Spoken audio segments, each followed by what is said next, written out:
The new comic series, The Rise of Kylo Ren, released its first issue on December 18th, and it was a solid first look at what promises to be an exciting and illuminating installment from the brilliant writer Charles Soule. Soule has previously authored the stellar Darth Vader, Dark Lord of the Sith series, the Obi-Wan and Anakin comic, as well as the Poe Dameron series, so I was very excited to see what Soule would create with Ben Solo's descent into the dark side. With The Rise of Kylo Ren, Soule will explore the transformation that Ben Solo undertakes to become Kylo Ren, and shed some light on the path that Ben Solo traverses to become the villain that we are familiar with by the time of The Force Awakens. The issue opens with a mysterious and intimidating individual that states he's simply called Ren, although he does clarify that that's not his name. We soon discover that Ren, along with his fellow Knights of Ren, are on what appears to be some snow-filled and icy planet. Ren is speaking to two siblings, Philin and Karst,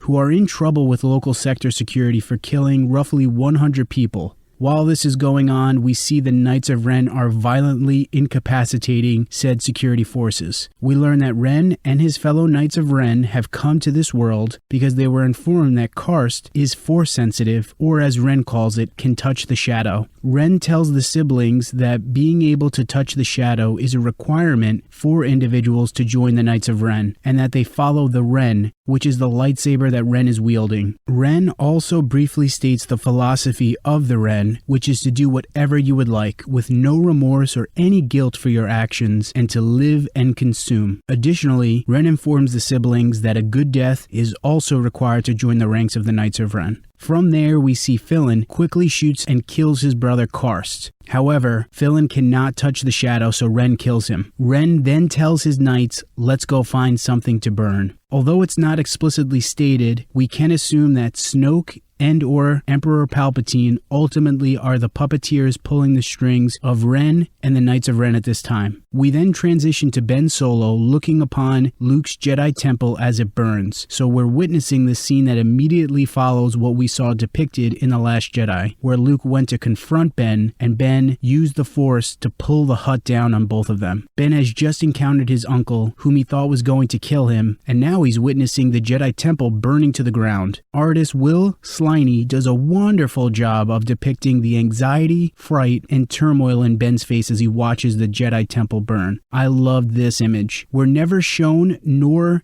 is it stated who burned down Luke's temple, but it's heavily implied that the Knights of Ren were involved, most likely at the request of Snoke and/or Palpatine. We then see that several of Luke's students, whose names are Vo, Hennix, and Ty, are returning to the temple after they've been off-world, and they can see that the temple is aflame from their starship. Once on the ground, the three students confront Ben, asking where Master Luke is, to which Ben explains that Luke attacked him, and Ben did what he had to do. Vo, however, doesn't believe what Ben is telling them, nor that Master Luke would attack Ben. This enrages Ben, so Ty attempts to defuse the situation. Ben starts to walk away, but not before Vo and Hennix ignite their lightsabers, preparing to stop him. Ben is trying to avoid fighting them as much as he can, but then Vo makes the first move and jumps in the air to strike Ben. As Vo is mid-air, Ben uses the Force to catch and stop her, and then thrusts her backwards into Hennix. So we are seeing at this point in time, Ben is very strong with the Force. Ben then uses the Force to hurl debris at Hennix, Ty, and Vo, and a wood shard winds up stabbing Hennix in the side. As this happens, Ben is initially shocked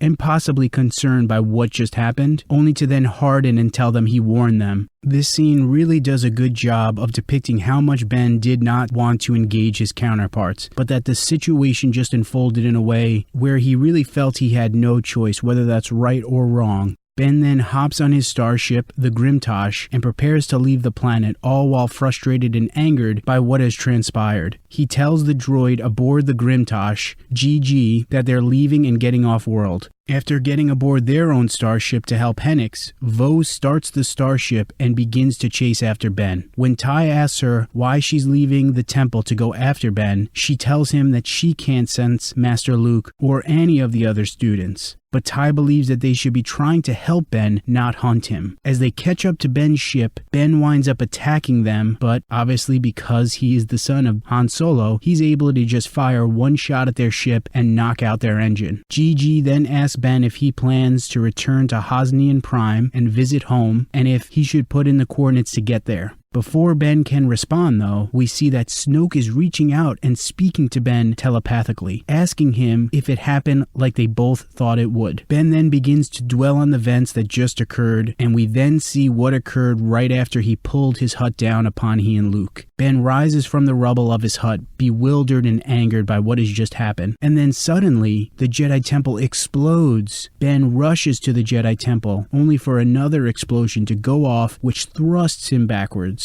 As he picks himself back up, he's left feeling remorseful but also angry for what has just unfolded, stating that he never wanted any of this. Snoke continues to speak to him, stating that it was the Jedi and Luke that chose this, not Ben. Ben then tells Gigi he doesn't plan to go to Hosnian Prime, but somewhere else instead. We then come back to Ty and Vo, as they've learned that Ben has knocked out their main engines. Heenix tells Vo and Ty that they'll be able to track Ben because of the fact that Gigi is aboard the Grimtosh and they could track Gigi. We then come upon Ben arriving at an unknown place, possibly in the unknown regions, which appears to be some sort of like floating biosphere or space station. Snoke welcomes Ben with open arms and embraces him, and Ben seems to feel sort of relieved and or comfort to be with Snoke. Ben points out Snoke's wounds, commenting that it was Luke that did this to him, but Snoke quickly brushes off the statement and asks Ben what are his plans now, to which Ben replies that he's been thinking about the Knights of Ren. And that's where the comic leaves off. This was a very good introductory issue to a series I've been very excited about, and I have faith that Charles Soule and company will continue to craft a story that is exciting and illuminating. Aside from learning more about Kylo Ren's backstory, I'm very eager to learn more about the Knights of Ren as well as see them in action. The Knights of Ren were very much an underutilized component in the sequel trilogy, so I hope we get some more insight and hopefully some cool moments with them. Issue 2 was actually just released. I read it last night and it was awesome. So I'll be reviewing that issue in a later video, but for now, issue 1 was a really great starting point into the origin story of one of the most intriguing characters of the current canon. So what did you guys think? What was your thoughts on issue 1, The Rise of Kylo Ren? What do you hope to see later on in this series? Let me know in the comments. If you enjoyed this video, please like and subscribe. Follow Dan's on Fandoms on Twitter, Facebook, and Instagram, all at Dan's on Fandoms. Thanks for watching and stay nerdy.